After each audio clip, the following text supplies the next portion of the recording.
Just in case you didn't see it, the press said, a no communication order has been filed in the Melly trial. The order makes Melly and Bortlen completely separate. No talking, no lawyer talk, just silence, as Melly got his revenge for the prosecutors' desire for Bortlen to turn on him. Since Melly and Bortlen will be tried together in the upcoming trial, the prosecution is pressuring Bortlen to come clean. Together, it is to the benefit of the state to try them together, just more efficient. You don't have to do things again and again, do it all at once, and also you get a better chance of having them incriminate each other during the trial. It benefits the defense to sever it. That way they can point the finger at each other and get away with it. So this is what's going on. But I don't think it should be automatically severed because the state is seeking a penalty for Melly, because it's only the penalty phase of the trial that would be different, not the guilt phase. The guilt phase is the same. They're both capital crimes. They're seeking the penalty on one, not the other, but that goes into the second part of the trial, the penalty phase, only if Melly is found guilty. Bortlen will probably point the finger at Melly, just as Melly did against Bortlen during the previous trial, since he won't be able to physically sit there and take life in jail to the chin if he knows he didn't do this heinous crime. Cortland Henry shows up at Memorial Hospital, Miramar. You don't see him sitting there, but where you will see him sitting is in the driver's seat of a car with two bodies, car riddled with bullets. And when he shows up with a change of clothing, change of shirt, powder residue on his hands, evidencing that he had discharged a firearm. And he lies. He lies about where the incident occurred. He lies about how it occurred. And he lies about not having a phone. I think it was Miss Bradley herself who said, everybody has a phone in his pocket, not Cortland Henry. Demonstrating that Bortlen was always the one who misled the federal authorities about the event and claimed to have been the last person to see Juvie and Sackchaser. They even had an investigator mention the gunpowder that was discovered on Bortlen's hands. So the right hand of Cortland Henry contained 0 particles characteristic of shot residue and two component particles. And the left hand contained 1 particle characteristic of shot residue and 1 2-component particle. Okay. And can you explain to us what that means?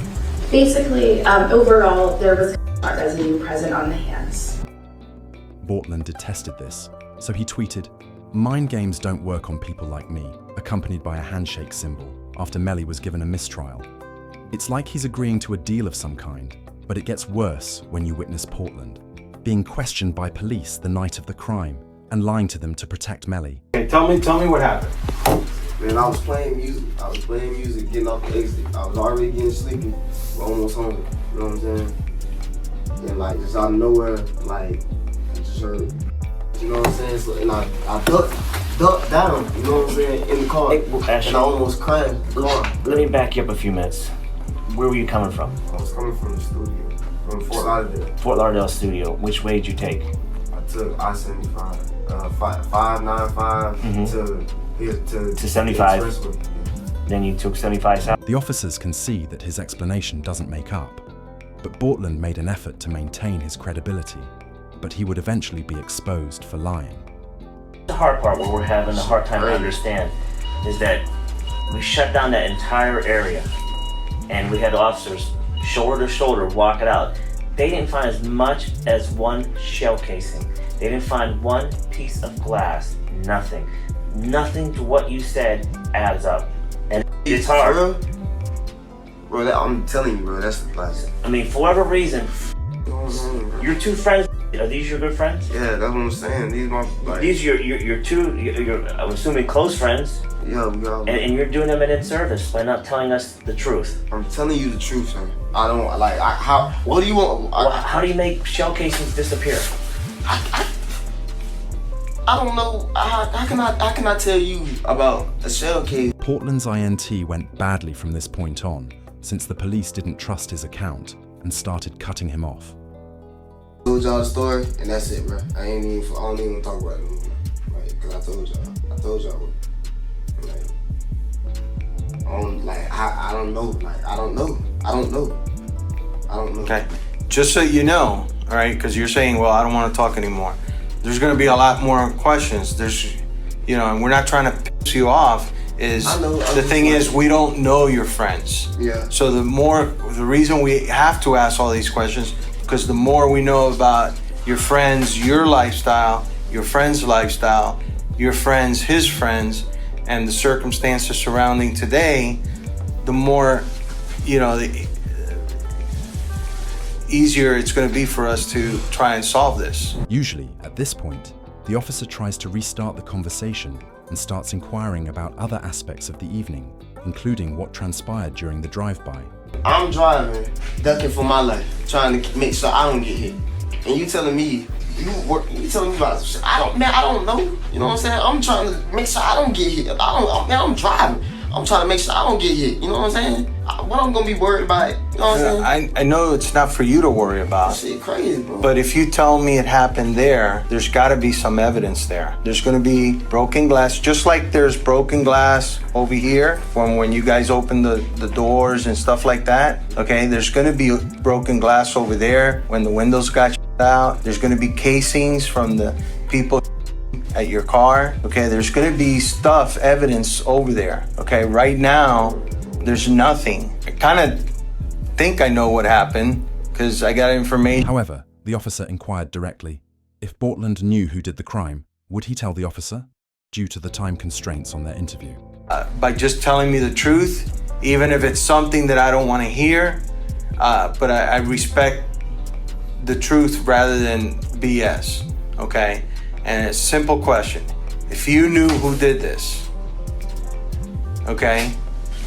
You may or may not know. If you knew who did this, would you tell me? It's either a yes or no question. Answer.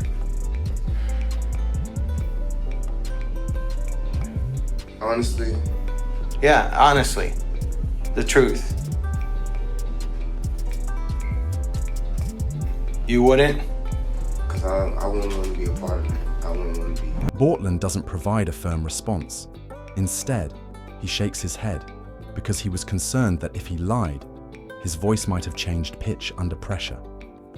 As interrogators' sole responsibility is to read the subject's body language, so it was clear to them that Bortlen was concealing something. However, in the most recent Melly case news, on May 12th, a judge decided that the Florida rapper must remain in jail until the retrial starts in September. He has been imprisoned for 6 years, fighting the case in which he is accused of killing Juvian Sackchaser, and they were certain that he would be released after being found not guilty of all 6 charges except bond. Praying, I know I said I would I'll keep everybody updated with what's happening. I know right now we're waiting. So basically the judge is going to do, I guess, a written order. So we're just waiting, and that order can come any minute, or it could come tomorrow. I don't know. So we're just waiting. We're just waiting. So everybody just keep praying, keep having faith. Oh, Tessa, stop. I've been crying too. It's been a long time coming, you know. Melly is imprisoned for 2,300 days without a bail or a guilty verdict after being bonded on one of his 6 accusations.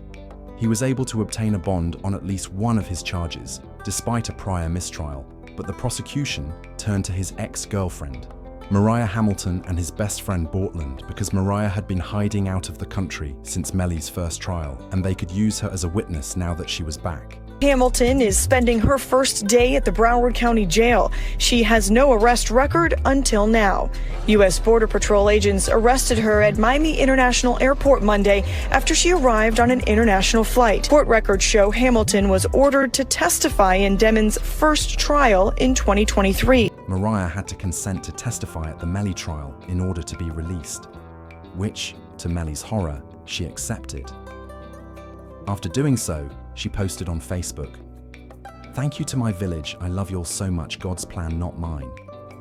However, the authorities supposedly have a ton of proof that Melly witness tampered with Mariah in order to persuade her to leave the country. And even if he is found not guilty of removing Sack Chaser and Juvie, he faces a life sentence in prison for witness tampering. 6 new charges against Demmons and 2 others who were allegedly involved. The charges include tampering with a witness, directing the activities of a criminal, solicitation or conspiracy to commit tampering, and unlawful use of a two-way communication device. Now, a couple of those charges actually carry a life in prison sentence if there's a conviction. Because he saw somebody fiddling with the jail phones. Melly has been prohibited from using a phone for a number of months. Even his mother spoke out about it in an interview, stating that it's unfair. I've been convicted of anything, and even other inmates that have been convicted or anything, they have the right to use a telephone. They have a right to just to be allowed to write letters to their loved ones, to receive their mail. They hold his mail, they don't give it to him. However, if Melly has indeed tampered with witnesses by using jail phones, that's why he hasn't been permitted on them. But Melly's attorneys have the option to challenge the bail refusal as they want to reframe their case for the judge after. A post disclosed that Melly's attorneys suggested posting an unnamed bond of $300 that would be covered by his record label. Since Melly's lawyer mostly relies on his mother's evidence about how he isn't being treated humanely in jail, they informed the judge that if bond was granted, Melly would be placed under home arrest, wear an ankle monitor, and have 24-hour security to keep an eye on him. You saw Melly's statement just saying how he's been hurt, how he's scared for his life. As a mother, how did that make you feel? It's heartbreaking. It made me feel completely helpless. Broward Sheriff's Office definitely needs to be investigated. I mean, they are making up their own rules. We've tried to go to court about this situation. The judge really doesn't have any jurisdiction when it comes to the jail, because we actually had a hearing about the mistreatment of him, and the jail they make their own rules. And I don't think that's fair, because I know that they need to answer to someone too. They even displayed his text message and GPS data from the night it occurred. Ex-girlfriend regarding Melly's claim that there were people pursuing him. The part where he's saying that someone just shut the car up and was trying to shoot them. So I asked him if he was okay, where he was, and he's like, there's a car coming behind him, like hiding. He was like, there's some, yeah. He's like, yeah, there's some. I think they're still out here or something. So I'm like, are you okay? He's like, I'm okay. I said, well, where are Sack and Juvie? And he said, I don't know if they're in the car. I think they're. Furthermore, they never even located the gun that was Melly's, which further supports Melly's innocence. Attorneys claimed that the individuals who conducted the drive-by would have taken off with. The first thing is I didn't have a firearm, so I can't know which firearm I'm going to use in order to replicate any of my tests. So I can't make tests for this determination because I don't know what firearm was used. Okay.